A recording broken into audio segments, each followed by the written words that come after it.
Itong donasyon ko na ito ay inaasahan ko na magagamit ng eskwelahan na ito para lalong mapaunlad ang kaalaman ninyong mga estudyante. Para hindi kayo lumaki na katulad ng mga hinayupak na mga latak sa lipunan. Sorry, sir. Yung lingwahe po natin, mga bata po yan. Ay, sorry.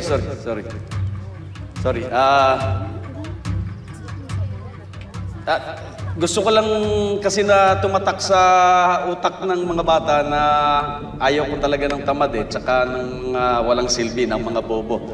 Dahil alam po ninyo, hindi nyo na itatanong nung bata pa ako, madalas akong napapalo ng nanay ko pag tamad ako.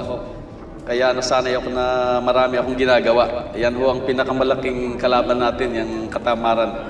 Alam niyo ho, itong katamaran na yan, yan ho ang pinag-uumpisahan ng kabobohan at katangahan. Kaya maging pulubi na lang tayo kaysa sa maging tamad. At para wag hong mangyari yan, makinig tayo sa ating mga teachers. O palakpakan natin sila.